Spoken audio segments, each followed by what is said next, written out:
Isang magandang gabi po sa inyo, admin. At sa lahat ng mga nakatutok ngayon, itago nyo na lamang po ako sa pangangalang Ronald, 32 years old, may asawa at isang anak. Isa po akong seaman sa loob ng halos 8 taon at karamihan ng buhay ko ay ginugol ko sa gitna ng dagat para lang mabigyan ng magandang buhay ang pamilya ko. Hindi po biro ang maging seaman, admin. Maraming tao ang naiinggit dahil akala nila malaking pera agad ang kapalit ng trabaho namin. Pero ang hindi nila nakikita ay yung lungkot, pagod, at mga gabing mag-isa kang nakatingin sa dagat habang iniisip mo kung sulit pa ba lahat ng sakripisyo mo. Sa 8 taon kong pagbabarko, isang bagay lang ang palagi kong pinanghahawakan, ang pamilya ko, lalo na ang asawa kong si Joy. Maaga po akong nag-asawa. 23 years old lang ako noon nang mabuntis ko si Joy. Hindi naging madali ang umpisa namin dahil pareho pa kaming walang pera noon, pero ginawa ko ang lahat para maitayo ang pangarap naming pamilya. Hanggang sa sinuwerte akong makapasok bilang utility crew sa isang cargo vessel. Hindi man kalakihan ang sahod noong umpisa, tiniis ko lahat ng hirap dahil ayokong maranasan ng magiging anak ko ang hirap na dinaanan ko noong bata pa ako. Mabait po si Joy, tahimik, mapagmahal at sobrang maalaga. Siya yung tipo ng babae na kahit gaano kahirap ang buhay, hindi ka iiwan. Kaya kahit sobrang hirap ng trabaho sa barko, nakakaya ko dahil iniisip ko na may pamilyang naghihintay sa akin sa Pilipinas. Noong huling sakay ko, admin, halos 10 buwan akong nasa barko. Halos araw-araw overtime at minsan 4 na oras lang tulog namin. May mga panahon pa na hindi ako makatawag sa asawa ko dahil sobrang hina ng signal sa gitna ng dagat. Ang masakit pa doon, habang palapit ng palapit ang pag-uwi ko, doon ko naman nalaman na masela ng pagbubuntis ni Joy sa pangalawa naming anak. Madalas daw itong mahilo at muntik pang maospital isang beses dahil sa sobrang panghihina. Gustong-gusto kong umuwi agad noon pero wala akong magawa dahil kontrata ang nakataya. Ang kaya ko lang gawin ay magpadala ng pera at tawagan siya gabi-gabi para kumustahin. Sa awa naman ng Diyos ay naging maayos ang panganganak ni Joy. Babae ang naging pangalawa naming anak at halos maiyak ako noon habang ka-video call sila galing ospital. Pakiramdam ko kompleto na talaga ang buhay ko.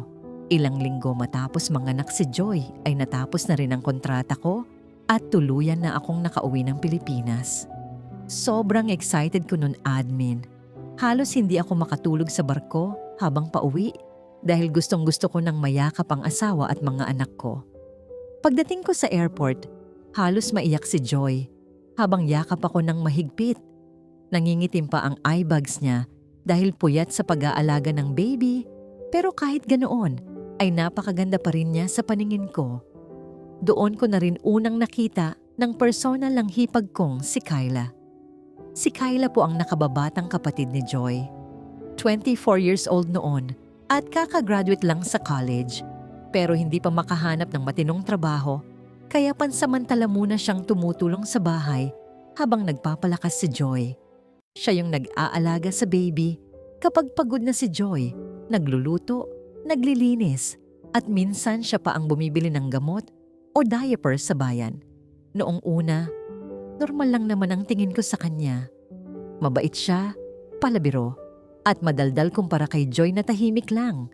Napansin ko rin na sobrang maalaga niya sa akin bilang bayaw. Paggising ko sa umaga may nakahanda ng kape. Kapag galing akong basketball kasama barkada, siya pa minsan nag-aabot ng tuwalya o tubig. Madalas din niya akong tanungin tungkol sa buhay seaman dahil interesado raw siyang makarinig ng mga kwento sa barko. Habang tumatagal ang bakasyon ko, doon ko unti-unting napansin na parang nag-iiba ang takbo ng araw ko sa bahay. Dahil bagong panganak si Joy, halos buong oras niya nakatuon sa baby. Madalas puyat siya, kaya pagkatapos magpasuso ay nakakatulog agad. Naiintindihan ko naman siya bilang asawa, pero hindi ko maikakaila na minsan nakakaramdam ako ng lungkot.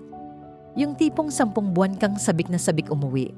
Pero pagdating mo parang wala ring oras para sa'yo ang asawa mo dahil pagod na pagod ito sa pagiging ina. At sa mga panahong iyon, si Kyla ang palaging nandyan sa tabi ko.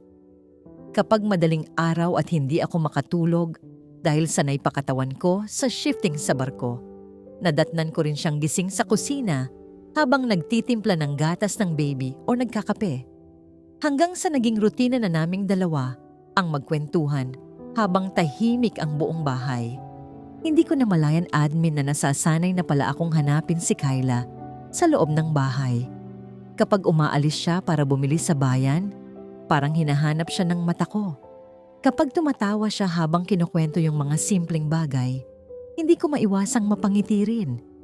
Minsan nahuhuli ko na lang ang sarili kong nakatitig sa kanya habang nagluluto o habang nakasandal siya sa may bintana, hawak ang pamangkin niya. Pinipilit kong alisin sa isip ko ang kung anumang kakaibang nararamdaman ko dahil hipag ko siya at mahal ko ang asawa ko.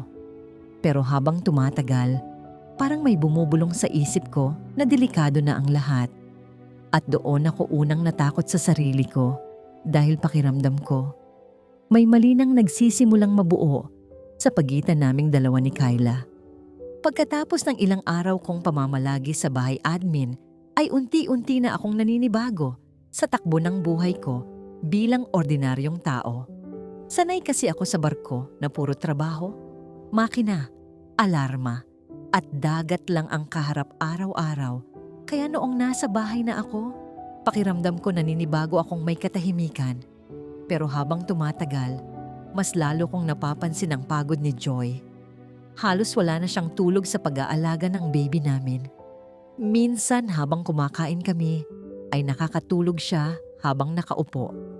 Kahit gusto niya akong asikasuhin bilang asawa, kitang-kita kong hirap na hirap ang katawan niya pagkatapos manganak. Bilang asawa naiintindihan ko naman iyon, kaya hindi ako nagrereklamo. Ang problema lang admin, habang si Joy ay unti-unting nalulunod sa responsibilidad bilang ina, si Kyla naman ang unti-unting lumalapit sa mundo ko. Halos araw-araw kasi kaming nagkakasama ni Kyla sa bahay. Kapag may kailangang bilhin sa bayan, siya ang madalas kong kasama dahil hindi pwedeng iwan ni Joy ang baby. Kapag may kailangan ipaayos sa motor o ipaload na internet, si Kyla rin ang kasama ko.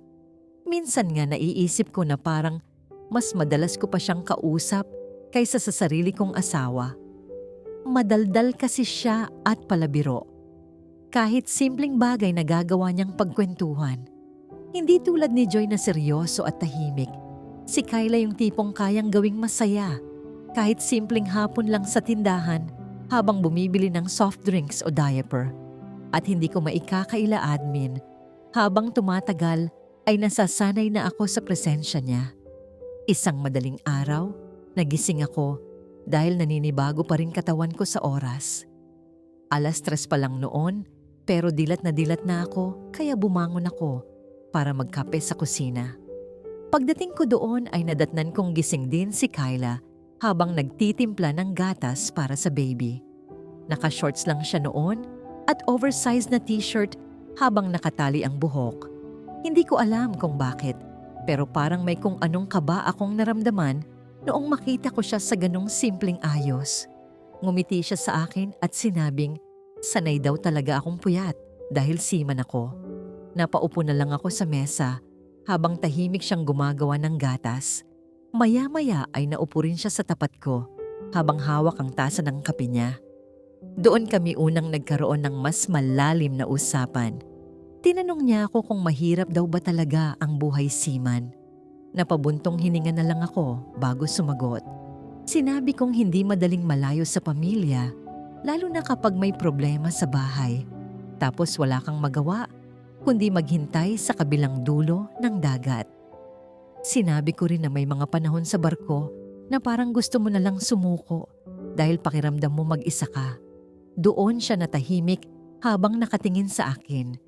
Maya-maya, sinabi niyang naaawa raw siya kay Joy dahil hirap din itong mag-isa habang nasa barko ako. Napangiti na lang ako at sinabing ganoon talaga ang buhay na pinasok namin. Pero ang hindi ko sinabi kay Kyla admin ay yung totoong dahilan kung bakit bigla akong naging komportable mag-open up sa kanya. Sa totoo lang, pakiramdam ko kasi noon, naiintindihan niya ako. Mula noon, naging madalas na ang madaling araw naming kwentuhan. Kapag tulog si Joy at tahimik na ang buong bahay, minsan sabay kaming nagkakape sa kusina o sa may terrace habang malamig ang hangin. Kinukwento ko sa kanya yung mga napupuntahan kong bansa, mga bagyong naranasan ko sa dagat, at mga kasamahan kong seaman na nasira ang pamilya dahil sa pagtataksil. Nakikinig lang siya lagi, habang minsan nakangiti, minsan naman seryoso. Hanggang sa hindi ko namalayang parang siya na ang hinahanap kong kausap gabi-gabi. At doon ako nagsimulang matakot dahil alam kong mali na ang nararamdaman ko. Mas lalo pang lumala yon isang hapon nang magkasama kaming namili sa bayan. Habang naglalakad kami pa uwi dala ang mga pinamili, bigla siyang nadulas sa maputik na bahagi ng kalsada dahil umulan noong umaga. Mabilis ko siyang nahawakan sa braso bago pa siya tuluyang matumba. Sandali kaming natigilan pareho habang magkalapit ang mukha namin. Hindi ko maipaliwanag, pero parang may dumaloy na kakaibang init sa katawan ko noong mga oras na yon. Agad siyang umiwas ng tingin at tumawa na lang, pero simula noon, hindi na mapakali ang isip ko. Pagdating namin sa bahay, ilang beses kong binalikan sa isip ko yung nangyari. Doon ko unang inaming sa sarili ko na hindi na normal ang pagtingin ko kay Kyla. Pinilit kong umiwas pagkatapos noon. Kapag nagyayaya siyang sumama sa bayan, tumatanggi na ako. Kapag magkausap kami sa kusina, mas pinipili kong bumalik na lang sa kwarto. Pero habang pilit kong iniiwasan si Kyla, lalo ko naman siyang naiisip. Minsan nahuhuli ko ang sarili kong nakatitig sa kanya habang kinakarga niya ang baby namin o habang natatawa siya sa pinapanood sa cellphone. Dumating pa sa punto na nagseselos ako kapag may kachat siyang lalaki. Hindi ko maintindihan ang sarili ko noon dahil alam kong wala akong karapatang maramdaman iyon. Hipag ko siya at asawa ko ang kapatid niya. Hanggang sa dumating ang gabing hindi ko malilimutan. Umuulan noon ng malakas at biglang nag-brown out sa buong barangay. Tulog na si Joy at ang baby dahil pagod sila buong araw. Si Kyla naman ay nakaupo lang sa terrace habang pinapanood ang ulan. Hindi ko alam kung bakit, pero lumabas din ako para samahan siya.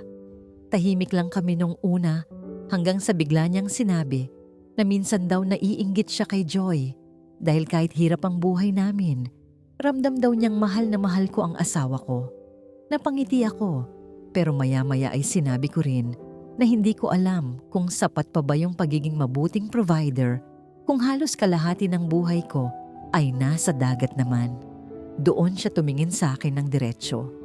Ilang segundo kaming nagkatitigan habang tanging ulan lang ang maririnig sa paligid. At sa unang pagkakataon, admin, pakiramdam ko may gusto nang sabihin ang mga mata naming dalawa na hindi dapat sabihin kailanman. Hindi na nawala sa isip ko si Kyla pagkatapos ng gabing yon, admin. Kahit anong pilit kong magpakatino bilang asawa at ama, pakiramdam ko unti-unti na akong hinihila ng sarili kong kahinaan. Kinabukasan pagkatapos ng brownout, halos hindi kami nag-imikan ni Kyla. Kapag nagkakasalubong kami sa kusina o sala, parehong umiiwas ang tingin namin sa isa't isa. Pero habang pilit naming iniiwasan ang isa't isa, mas lalo namang lumalala yung tensyon sa pagitan naming dalawa. Ramdam na ramdam ko yun lalo na kapag gabi na at tahimik ang buong bahay. Yung tipong kahit simpleng pagdaan niya lang sa harapan ko, habang naka-shorts at maluwag na damit, parang hindi na mapakali ang isip ko. Isang gabi habang tulog si Joy at ang baby namin, naiwan kaming dalawa ni Kyla sa kusina. Gumagawa siya noon ng gatas, habang ako naman ay umiinom ng malamig na tubig dahil hindi ako makatulog. Tahimik lang kami noong una hanggang sa bigla siyang nagsalita. Tinanong niya ako kung bakit daw simula noong gabing nag-usap kami sa terrace, ay parang umiiwas na ako sa kanya. Hindi agad ako nakasagot dahil hindi ko rin alam paano ko ipapaliwanag yung nararamdaman ko. Hanggang sa napabuntong hininga na lang ako at sinabing natatakot ako sa sarili ko. Natahimik siya pagkatapos noon habang nakatingin lang sa akin. Maya-maya ay sinabi niyang matagal na rin daw niyang napapansin na parang may nagbago sa pagitan naming dalawa. Hindi ko alam kung anong pumasok sa isip ko noon, admin, pero bigla kong nahawakan ng kamay niya. Sandali siyang natigilan pero hindi niya iyon binawi. Habang magkahawak ang kamay namin, parang mas lalo kong naramdaman yung init ng katawan niya. Hindi ko na malayang napalapit na pala ako sa kanya hanggang sa halos magkadikit na mukha namin. Ilang segundo kaming walang imikan bago siya dahan-dahang tumingin sa labi ko. At doon, natuluyang bumigay ang pagpipigil ko. Hinalikan ko siya ng marahan noong una, pero hindi nagtagal ay gumanti rin siya ng halik. Doon ko unang naramdaman na hindi lang pala ako ang lumalaban sa tukso naming dalawa. Pagkatapos ng unang halik na yon, parang tuluyan nang nabasag ang lahat ng limitasyon sa pagitan namin. Hindi na namin napigilan ang sarili namin. Magkahawak ang mga kamay naming pumasok sa maliit na storage room sa likod ng kusina para hindi kami marinig ni Joy. Pareho kaming kinakabahan noon pero mas malakas yung init ng damdaming matagal naming tinatago. Niyakap niya ako ng mahigpit habang paulit-ulit niyang sinasabing mali ang ginagawa namin pero hindi rin niya kayang lumayo. Doon ko unang naramdaman kung gaano siya kasabik sa lambing at gaano rin ako katagal na nangulila bilang lalaking halos buong taon nasa dagat. Hindi man kami tuluyang nagpakalunod ng gabing iyon, doon nagsimula ang lihim naming relasyon. Simula noon, admin, halos gabi-gabi na kaming naghahanap ng pagkakataon para mapag-isa. Kapag tulog na si Joy at tahimik na ang buong bahay, dahan-dahan akong lalabas ng kwarto at pupunta sa kusina o terrace kung saan naghihintay si Kyla. Sa umpisa puro halikan at yakapan lang habang pareho kaming nanginginig sa kaba na baka mahuli kami. Pero habang tumatagal, mas lalo kaming naging mapusok. Dumating sa punto na hindi na sapat ang simpleng yakap at halik. Isang madaling araw habang malakas ang ulan sa labas, muli kaming nagkita ni Kyla sa kusina. Nakasuot lang siya noon ng manipis na pambahay habang basa pa ng kaunti ang buhok dahil kakaligo lang niya. Hindi ko na napigilan ang sarili ko nang lapitan ko siya mula sa likod at yakapin siya sa bewang. Ramdam ko agad ang mabilis niyang paghinga habang nakasandal siya sa dibdib ko. Humarap siya sa akin at walang salita kaming naghalikan ng matagal. Pareho kaming parang sabik na sabik sa isa't isa. Dahan-dahan niyang hinawakan ang mukha ko habang ako naman ay hindi maalis ang tingin sa kanya. Hanggang sa tuluyan niya akong hinila papunta sa bakanteng kwarto sa likod ng bahay. Doon unang may nangyari sa amin bilang lalaki at babae. Nanginginig pa kami pareho dahil sa kaba at konsensya pero nanaig pa rin ang tukso. Mahigpit niya akong niyakap habang paulit-ulit niyang sinasabing sana raw walang makaalam sa ginagawa namin. Hindi ko maipaliwanag noon pero pakiramdam ko matagal ko nang gustong maramdaman ang init ng yakap na yon pagkatapos ng mahabang panahon kong pag-iisa sa barko. Gabing-gabi kong hinahanap ang lambing ng asawa ko pero dahil pagod si Joy at abala sa baby, kay Kyla ko unti-unting nahanap ang atensyon at init na matagal kong kinasabikan. Pagkatapos noon, admin, halos gabi-gabi na talaga kaming may lihim na pagtatagpo. Minsan sa kusina habang tulog ang lahat, minsan sa terrace habang tahimik ang paligid, at minsan kapag madaling araw at siguradong mahimbing ang tulog ni Joy. Habang tumatagal, mas lalo kaming nasasanay sa maling relasyon namin. Natuto na kaming magkunwari sa umaga na parang walang nangyayari habang sa gabi naman ay lihim kaming naghahanap sa isa't isa. At doon ako nagsimulang malito ng tuluyan dahil habang nakikita kong mabait at walang kamalay, malay ang asawa ko. Mas lalo ko namang hinahanap si Kyla bawat gabi na lumilipas. Pero habang tumatagal ang sikreto namin, mas lalo ring lumalaki ang panganib na mahuli kami. At hindi namin alam na isang gabi, muntik nang matapos lahat ng tinatago naming dalawa. Habang tumatagal ang relasyon naming dalawa ni Kyla Admin, mas lalo kong nararamdaman na parang unti-unti nang nasisira ang pagkatao ko bilang asawa at ama. Sa bawat araw na lumilipas, mas lalo akong nagiging komportable sa kasalanang ginagawa namin. Dumating pa sa punto na kahit nasa loob ako ng kwarto, kasama si Joy at ang baby namin, hinihintay ko pa rin sumapit ang gabi para lang makita si Kyla. At kapag tulog na ang lahat, saka palang magsisimula ang lihim naming mundo. Hindi ko alam kung paano namin nagagawang itago ang lahat. Sa umaga normal kaming kumikilos sa bahay, habang si Joy naman ay walang kaalam-alam na habang abala siya sa pagiging ina, may sarili ng relasyon na nabubuo sa likod niya. Minsan nga naiisip ko kung gaano kasama ang ginagawa ko, lalo na kapag nakikita kong inaasikaso niya ako bilang asawa. Kapag pinaghahanda niya ako ng pagkain o inaayos niya mga gamit ko para sa pagbabalik barko, pakiramdam ko gusto ko nang aminin lahat dahil sa sobrang guilt. Pero sa tuwing mapag-iisa naman kami ni Kyla, nawawala lahat ng konsensya ko. Lalo na tuwing madaling araw. Halos gabi-gabi na kasi kaming nagkakaroon ng pagkakataong mapag-isa habang mahimbing ang tulog ni Joy at ng mga bata. Minsan sa kusina habang mahina lang ang ilaw, minsan sa teras habang tahimik ang buong paligid. At habang tumatagal, mas lalo ring nagiging mapusok si Kyla. Hindi na siya yung mahiyain noong una naming pagtatagpo. Siya na mismo minsan ang nagyayaya sa akin lumabas ng kwarto kapag tulog na si Joy.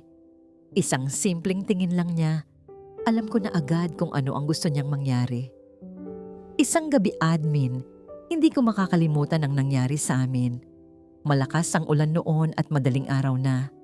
Nagising ako dahil sa iyak ng baby, kaya tinulungan ko munang patahanin ang anak namin. Habang si Joy naman ay sobrang pagod at halos hindi na magising sa puyat. Pagkatapos naming mapatulog ulit ang baby, bumalik si Joy sa mahimbing na tulog habang ako naman ay lumabas para magkape. Pagdating ko sa kusina, nadatnan ko si Kyla na nakaupo lang habang umiinom ng malamig na tubig. Tahimik lang siya noong una, pero maya-maya ay ngumiti siya sa akin at sinabing namimiss daw niya ako kahit nasa iisang bahay lang kami. Hindi ko alam kung bakit pero parang sobrang hinana ng kontrol ko sa sarili ko ng mga panahong iyon. Lumapit ako sa kanya at doon na naman kami nagsimulang maghalikan.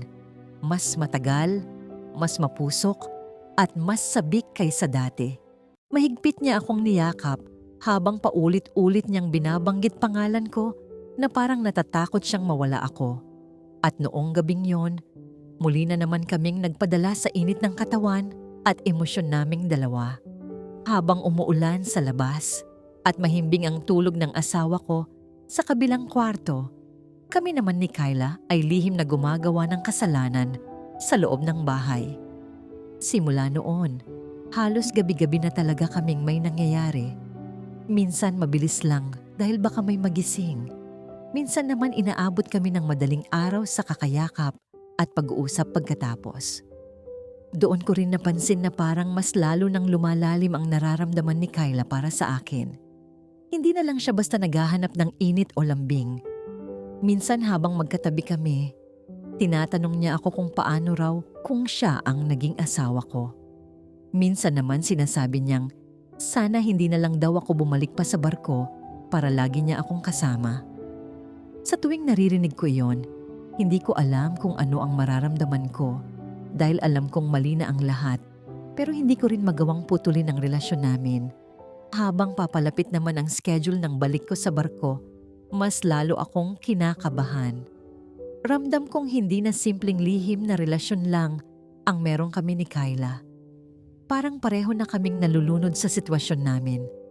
At mas lalo akong nahirapan dahil si Joy mismo ang abalang nag-ayos ng mga gamit ko para sa biyahe. Habang tiklop niya ang mga damit ko isang gabi, bigla niya akong niyakap mula sa likod at sinabing nagpapasalamat daw siya dahil mabuti akong asawa at ama sa mga anak namin. Para akong sinaksak sa dibdib noong marinig ko yon. Hindi ako makasagot dahil sa sobrang hiya ko sa sarili ko. Kinabukasan habang nasa labas si Joy kasama ang baby para magpa-check up, naiwan naman kami ni Kyla sa bahay. Doon niya ako kinausap ng seryoso sa unang pagkakataon. Tinanong niya ako kung anong mangyayari sa amin kapag nakaalis na ako ulit. Sinabi kong baka mas mabuti nang tapusin na namin lahat habang maaga pa dahil ayokong masira pamilya ko. Pero imbes na maintindihan ako, bigla siyang natahimik. Kitang-kita ko yung pagbabago ng tingin niya sa akin noong marinig niya yon. Maya-maya ay tumingin siya diretso sa akin at mahina, pero malamig niyang sinabi, "Ganun na lang. Pagkatapos ng lahat ng nangyari sa atin, kapag nakaalis ka na, parang wala na lang lahat." Hindi ako agad nakasagot dahil kahit ako hindi ko alam ang tamang sagot. At doon ko unang naramdaman na baka hindi na basta simpleng relasyon ang tingin ni Kyla sa amin. At mas lalo akong natakot nang muli siyang magsalita. "Ronald, kapag iniwan mo ako at nagpanggap kang walang nangyari sa atin, baka ako mismo ang magsabi kay ate ng lahat." Mula nang marinig ko ang sinabi ni Kyla admin, halos hindi na ako mapakali. Pakiramdam ko unti-unti nang gumuho ang lahat ng kontrol na pilit kong hinahawakan sa sitwasyon namin. Sa unang pagkakataon, mula nang magsimula ang relasyon naming dalawa, tunay akong natakot. Hindi para sa sarili ko, kundi para sa pamilya ko. Dahil alam kong isang salita lang mula kay Kyla ay kayang wasakin ang buhay na ilang taon kong binuo bilang asawa, ama at seaman. Pagkatapos ng pag-uusap naming iyon, naging tahimik si Kyla sa bahay. Hindi na siya tulad dati na palabiro at laging nakangiti. Mas lalo tuloy naging mabigat ang atmosphere sa loob ng bahay dahil pakiramdam ko anumang oras ay pwede nang sumabog ang sekreto namin. Si Joy naman, walang kamalay-malay. Patuloy lang siya sa pag-aalaga sa mga bata at sa pag-aasikaso sa paghahanda ko sa pagbabalik barko. Habang nakikita ko siyang abalang nagtitiklop ng mga damit ko at inaayos ang mga gamot na dadalhin ko sa biyahe, pakiramdam ko unti-unti akong nilalamon ng konsensya. 2 araw bago ang flight ko, hindi na ako makatulog sa sobrang gulo ng isip ko. Lumabas ako ng kwarto para magkape at nadatnan ko si Kyla sa sala habang tahimik na nakaupo. Hindi siya nagsalita noong una, pero halatang hinihintay niya ako. Naupo ako sa tapat niya at ilang minuto kaming parehong tahimik. Hanggang sa siya rin ang unang nagsalita. Tinanong niya ako kung kaya ko raw ba talaga siyang iwan pagkatapos ng lahat ng nangyari sa amin. Napabuntong hininga na lang ako dahil hindi ko na rin alam ang isasagot ko. Totoo naman kasi na natatakot akong mawala pamilya ko, pero totoo rin na naging mahalaga na rin si Kyla sa buhay ko. Sinabi ko sa kanya na gusto ko nang tapusin ang lahat habang hindi pa huli ang lahat. Sinabi kong baka mas mabuti nang bumalik na siya sa probinsya nila pag nakaalis ako para makalimot na kaming pareho. Pero pagkasabi ko noon, biglang nagbago ang ekspresyon ng mukha niya. Para bang doon niya tuluyang na-realize na kaya ko siyang bitawan para lang iligtas ang sarili ko. Maya-maya ay tumayo siya at umiiyak na nagsalitang hindi raw siya pumayag na gamitin ko lang siya habang nandito ako sa Pilipinas. Sinabi niyang gabi-gabi raw niya akong minahal, habang ako naman handa na siyang iwan basta-basta. Habang tumatagal ang usapan namin, mas lalo itong naging emosyonal. Paulit-ulit niyang tinatanong kung minahal ko ba talaga siya o naging pampalipas oras lang siya habang malamig si Joy pagkatapos manganak. Mas lalo akong natulala dahil kahit ako hindi ko na alam ang totoo. Akala ko, noong una simpleng tukso lang dahil matagal akong nawalay sa asawa bilang seaman. Pero habang tumatagal, napansin kong nasanay na rin akong nandyan siya sa tabi ko. At iyon ang pinakamalaking pagkakamali ko. Bigla siyang lumapit sa akin at niyakap ako ng mahigpit habang umiiyak. Sinasabi niyang ayaw niyang matapos lahat at hindi niya raw kakayaning makita akong bumalik sa barko na parang walang nangyari sa amin. At sa kahinaan ko bilang lalaki, muli na naman akong bumigay sa kanya ng gabing iyon. Sa huling pagkakataon bago ang alis ko, muli na naman naming ginawa ang matagal na naming tinatago habang mahimbing ang tulog ni Joy sa kabilang kwarto. Habang yakap ko si Kyla, pakiramdam ko lalo lang akong lumulubog sa kasalanang hindi ko na alam paano tatakasan. Kinabukasan, halos hindi ako makatingin ng diretso kay Joy habang naghahanda kami papunta sa terminal. Todo yakap siya sa akin habang umiiyak at paulit-ulit na nagbibilin na mag-iingat ako sa dagat. Samantalang ako, halos durugin ng konsensya sa bawat ngiti at halik na binibigay niya sa akin. At mas lalo akong nahirapan dahil bago ako sumakay ng bus, nakita kong tahimik lang si Kyla sa gilid habang nakatingin sa akin. Walang emosyon ang mukha niya pero ramdam kong hindi pa tapos ang lahat. Pagdating ko sa barko, akala ko magiging maayos na ang lahat kapag nagkalayo kami. Pero lalo lang, gumulo ang buhay ko. Halos gabi-gabi pa rin kaming nag-uusap ni Kyla habang tulog ang mga kasamahan ko sa cabin. Minsan umiiyak siya sa video call, minsan galit, minsan naman sobrang lambing. At habang tumatagal, mas lalo siyang nagiging demanding. Ayaw na niyang itago lang ang relasyon namin, habang ako naman ay pilit ng kumakapit sa natitira kong pamilya. Hanggang sa isang gabi habang nasa gitna kami ng dagat, nakatanggap ako ng message mula kay Joy. Tinanong niya ako kung may problema raw ba kami ni Kyla dahil napapansin niyang malamig at tahimik na raw ito sa bahay nitong mga nakaraang linggo. Doon ako tuluyang kinabahan. Pakiramdam ko anumang oras ay pwede nang mabunyag ang lahat. Maya-maya ay sunod na nag-message si Kyla. Hindi ko na kayang magpanggap, Ronald. Kapag wala ka pang ginawang desisyon pag uwi mo, ako na mismo magsasabi kay ate. Hanggang ngayon, admin, hindi ko alam ang dapat kong gawin. Hindi ko alam kung pauuwiin ko na ba si Kyla sa probinsya nila para tuluyan ng maputol ang relasyon namin o kung susubukan ko pa siyang kausapin para manahimik at hindi sirain ang pamilya ko. Alam kong mali ang ginawa namin at wala akong ibang dapat sisihin kundi sarili ko. Pero sa totoo lang, natatakot akong mawala lahat ng pinaghirapan ko bilang asawa at ama dahil lang sa isang pagkakamaling nagsimula sa tukso at kahinaan ko bilang lalaki. Kayo po, admin, at sa mga nakikinig ngayon, kung kayo ang nasa sitwasyon ko, ano po ang gagawin ninyo? Pauuwiin niyo na ba si Kyla kahit posibleng magalit siya at sirain ang pamilya ko?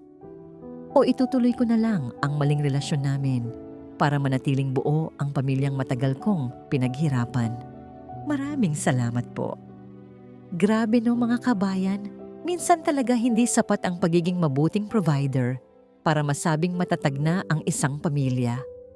Dahil habang si Ronald ay nakikipaglaban sa lungkot at pagod bilang seaman para mabigyan ng magandang buhay ang asawa at mga anak niya, unti-unti naman siyang nilamon ng tukso sa loob mismo ng sarili nilang bahay. Hindi natin pwedeng sabihing tama ang ginawa ni Ronald at Kyla dahil malinaw na mali ang pagtataksil, lalo na sa isang asawang buong pusong nagtitiwala. Pero sa totoo lang mga kabayan, maraming relasyon ang nasisira hindi lang dahil sa kakulangan ng pera, kundi dahil sa kalungkutan, distansya at kahinaan ng tao kapag matagal na napapalayo sa pamilya. At yan ang realidad na madalas hinaharap ng maraming OFW at seaman sa totoong buhay.